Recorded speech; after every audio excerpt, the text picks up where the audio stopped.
be making a clone of Chimay's house ale. Normally they have 3 different types, a double, a triple, and the house, which is a single. It's usually low alcohol, made in the Trappist style. First thing you need to do is get a mash tun. I retrofitted this cooler with the spigot to be able to hold the grains, and on the inside I added some hot water, and you can see that I had already retrofitted a filter screen, a plug at the end, and all sealed up. Now I put some water in it to give something for the grains to float on. Normally they tell you to put all of your water in and then put the grains in, but I found that that's much more difficult to control the temperature. Different environments, different outside temperatures may affect it, so I like to be dead on. Our grains are going to be 11 pounds of an American 2-row pale malt. Belgian malt will do just fine. Half a pound of caramel, 40 Lovibond, that's the color rating, and a half a pound of carapils. I'm going to add the last bit. If you take a look, the grains were already crushed, not ground, floating on top of the water, and I'll add the rest of the water, bringing it to a strike temperature of 155. Earlier I boiled a whole lot of water to get the chlorine smell out and any other smells, and I add it into here slowly and stir. As I said before, I put my water in a little bit at a time in order to control the temperature. I find it easier to put water in than to take water out.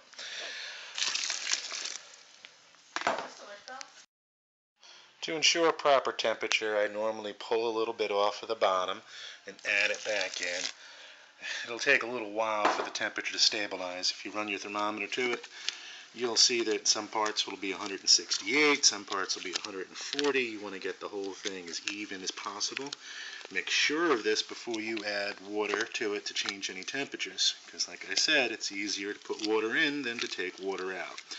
If you're too low, it'll take too long. You won't have as much body in your beer and won't have as much flavor, but the alcohol content will be very, very high. If you put it too high, it'll ferment real quick with no alcohol, no balance, but a whole lot of body. Since we're doing a house ale, this will be a little bit stronger than most beers. Take a look at the temperature. It'll stabilize, hopefully around where we want it.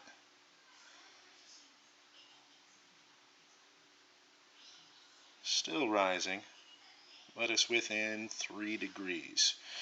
So what I'm going to do is I'm going to stir it a little bit more, and hopefully it'll bounce it up to 155, where we'll keep it for about an hour. I will check it with an iodine test probably 3 times, but within the hour it should be done. As you pull some off the bottom at this stage, you'll see it's all milky and cloudy and kind of nasty. That's because it's full of starch and nothing is converted. Pretty soon it'll be running clear when we go ahead and sparge.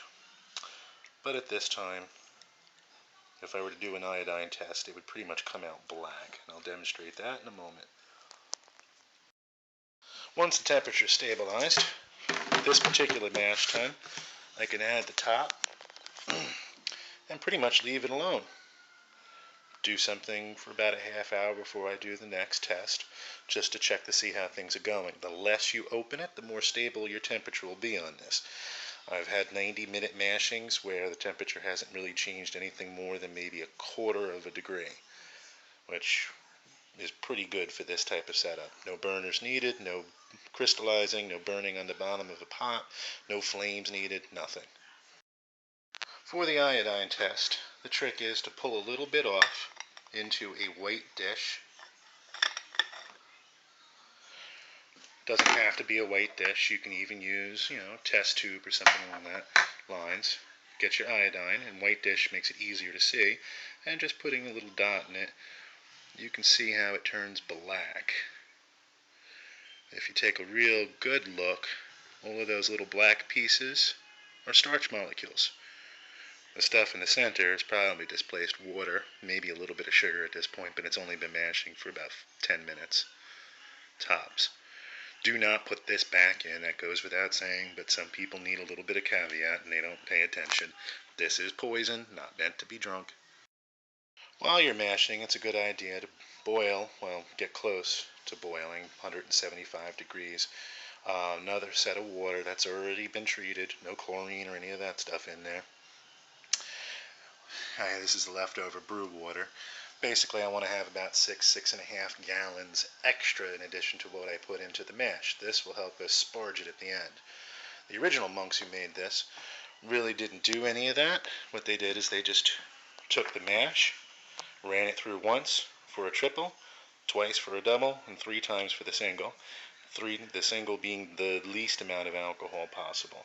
But we're going to get a good efficiency out of this, probably up around 79 to 80%.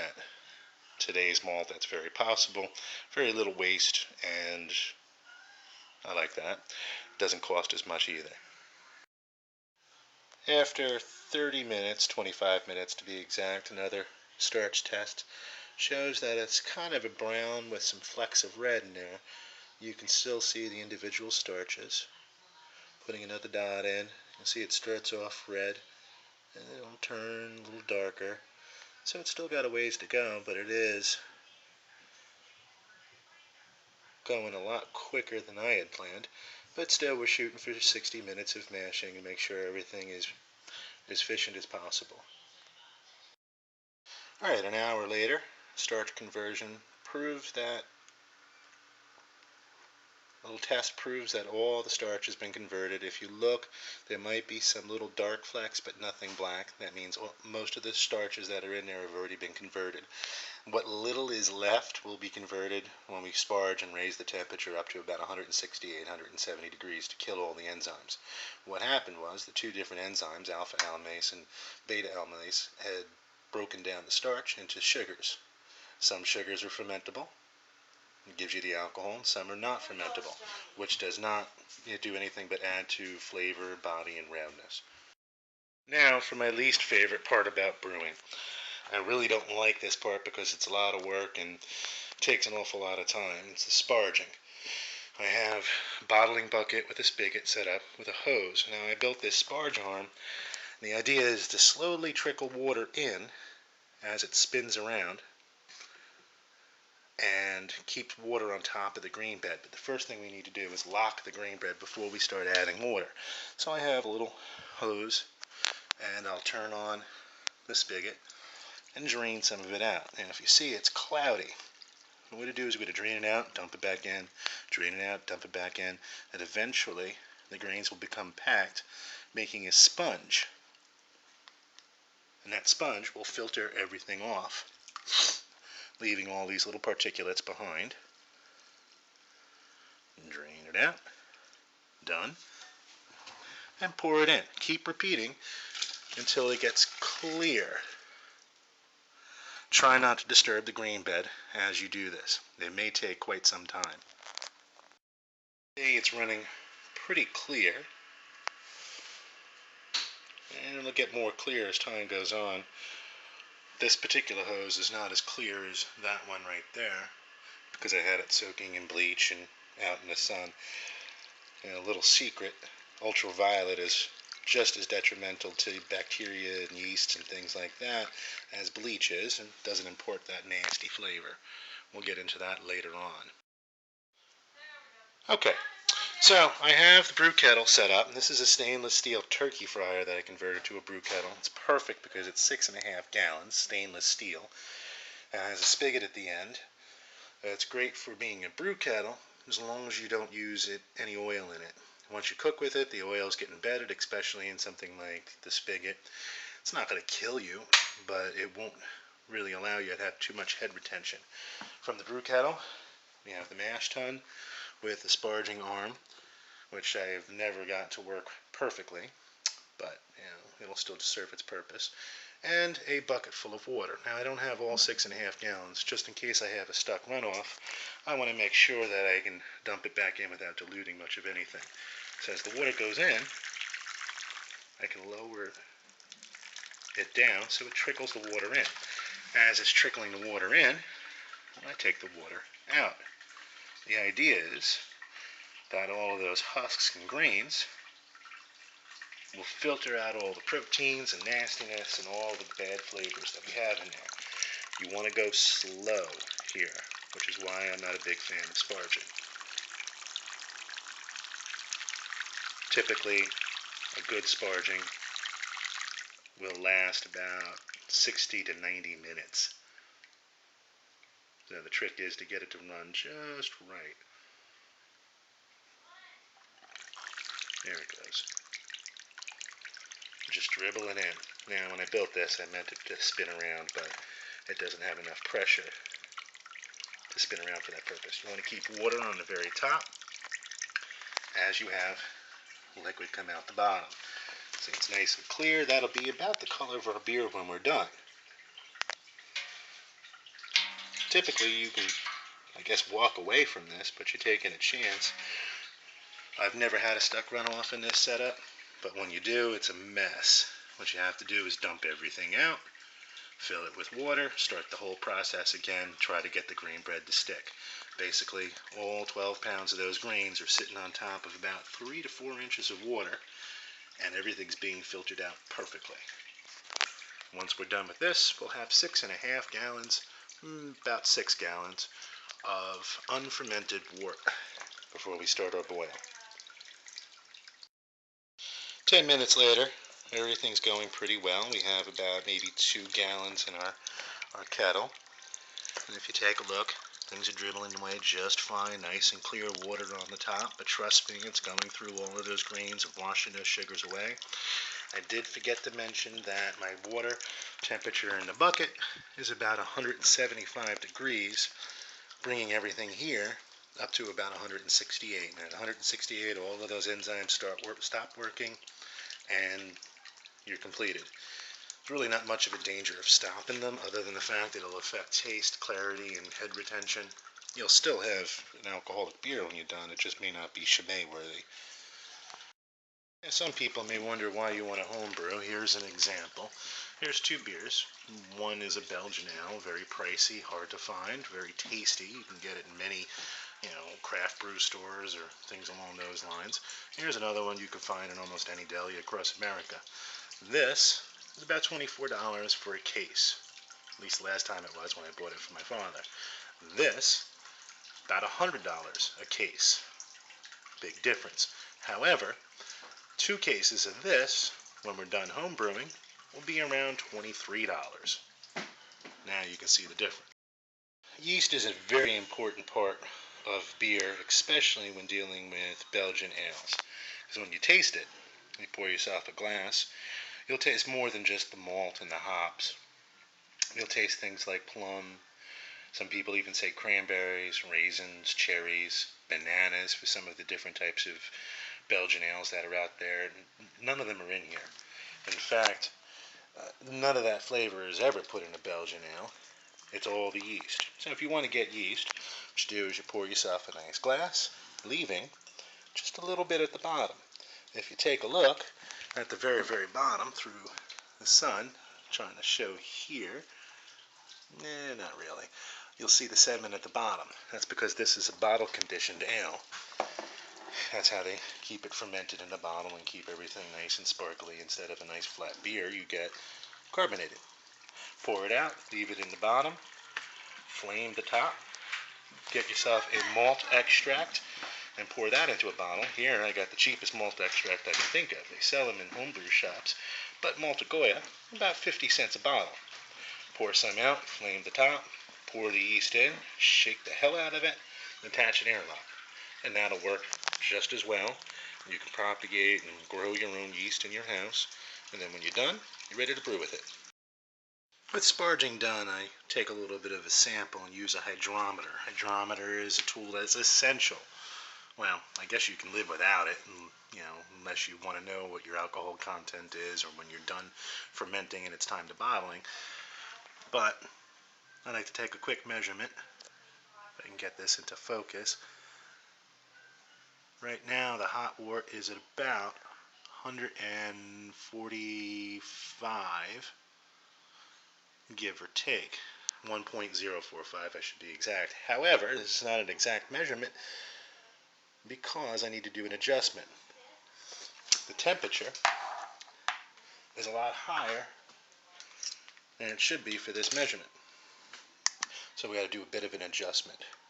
Put our thermometer in, see what we're running. So the temperature is 120, about 127. And there is a calculation for that, but many books already have that calculation factored in. So I just look through, find my calculations. So the temperature is about 147, which would be around 150. My hydrometer reading is going to be plus 16. So really we got 1.056. Now that's not including the candied sugar that we're going to put in, which would put it around 1.065, which is exactly where we want it. This is my favorite part because this is the actual cooking. You take everything we just ran off in the sparge, put it in a separate pot, and get it as hot as possible, as quick as possible. As soon as it's boiling, that's when our brewing starts, and that's when we have the magic hour. In that magic hour, we're going to add some things. First thing, as soon as it boils, we're going to add this group of hops. This is 2 ounces of German hops. This is going to give her its bitterness. The more it boils, the more bitterness is used, and the less aroma and less flavor of the hops is going to be there. Towards the end of the boil, we're going to add this particular type of hops. A very low acid rating. That's just going to give it enough aroma to kind of offset between the bitterness and the aroma. It's going to offset a lot of that malty sweetness and yeasty flavors as well, and give it that beer flavor. They didn't always use hops, but hops makes the beer last longer. It adds balance of flavors between bitterness and sweet, flour and malt. You get that citrusy aroma sometimes when you use that. This particular aroma hops is going to have some spice and some nuttiness that'll contribute to the flavors as well. Also, we're going to add candy sugar.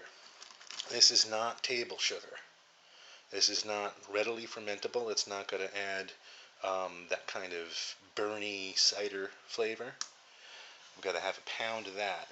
Now, a little secret of mine is I usually add a teaspoon of molasses as well, just before the end of the boil, to simulate the type of sugars that they would have used back around the Crusades time or 16 or 1700s, unless, of course, you want to go ahead and bottle with Corbino sugar or something along those lines. I do not. I use corn sugar, which doesn't impart any flavors. All right, once it starts boiling, it'll start a protein break. Anyone who knows anything about basic physics is the temperature rises through various degrees. Once it reaches 212, in this case probably a little bit higher, it takes a long time to bust past that 212 boiling point, but when it does, it makes a mess. That's why you shouldn't be decorating your house for Christmas when you got something on the pot, something on the stove to boil. But once it's boiling, you're going to add your 2 ounces of hops. Be prepared for another boil over. This one you need to stir and make sure everything is good. You should leave a gallon of headspace on the top just to keep that from happening too awful. If you have a smaller pot, having a second pot of just a little bit of liquid on the side rather than filling it with water, I find adding a little bit more wort to the ending process will give me a less diluted brew. After 15 minutes of boil, 10 minutes left, we add our candy sugar. This is made out of beets, not corn sugar. Now, this is fairly important that you stir until it's dissolved, otherwise you'll end up with crystallized, caramelized, burnt at the bottom, and your entire brew will probably taste like burnt pancakes. Okay, so almost done. I'm going to add a little bit of this Irish moss, 1 teaspoon. They say 15 minutes. I'm going to add it 5 minutes before the end. It attracts some of the proteins and things like that. And 2 minutes before the end, I'll add the last helping of hops. Almost dry hopping, but not quite. So there's only aroma, no flavor, no bitterness. Now, what I neglected to say is when I started mashing, I also added a little bit of this. It's not necessary, but I get a much better efficiency on this. And a teaspoon into the water when you're mashing. Last 2 minutes. If you notice, The wort is spinning. I did that spin to it to make sure that most of the proteins are in the bottom and I can rack them off of there. Some people wait until it's cool and they rack them off, but I find a lot of sugar and flavor and stuff will settle to the bottom during your fermentation process. And I just leave it in there. By getting some of these proteins off now, I get better head retention, better flavor. None of the off flavors that would be associated with those proteins, little bits of husk and stuff like that that manage to make its way through. Okay, everything's been poured out. I ended up with a little bit less than I wanted. Wanted about 6 gallons. I ended up with about 5 1/4. That's okay. I can live with that. Pour it into a sanitized fermenter, preferably one from your brew shop. This one has all sorts of calculations and amounts and things like that on there. Also, at this temperature, I like to do with a sanitized, carefully dip it in a couple of times. You don't want it to shatter. Do a quick gravity. It's a little hotter than it was when we first measured it, and it's at about 1.040. Do a quick measurement of the temperature with a sanitized. Try to see that in there. There we go. About 190. It should stop around 93. Now, I got a lid without a hole, which is difficult to find in a brew shop. I got this one at a local Lowe's. Gasket on the bottom, no hole. The reason being is when I put it up to cool, as it cools, the pressure changing sucks whatever water I have in my airlock into it, which either has bleach or contaminants in it, spoiling the whole batch. So I put it without a hole, expect it to make all sorts of squishing and whistling and fuzzing sounds. But it should be cool by morning, and I'll just pour the yeast in, which I'll leave off on this video since it's pretty much a no-brainer. With your primary fermenter locked up, waiting to cool, waiting to pitch the yeast. At this point, I want to point out, you can kind of hear the sounds it's making already. At this point, it's highly pressurized, pushing out. Soon it'll be the opposite as it cools, and it'll be sucking in. The gasket keeps a lot of the gases coming in. You'll notice probably in the morning it'll be concave rather than convex. When you're brewing, a good homebrew manual is really no substitute. Lots of recipes, how-tos, things like that. This one, New Joy of Homebrewing, is the Bible. This is one that's out on the market recently. Actually, one of the recipes for a Belgian ale is in here. Check through history. You can get it online at Amazon, Barnes & Noble, CreateSpace, any number of online bookstores. Thank you.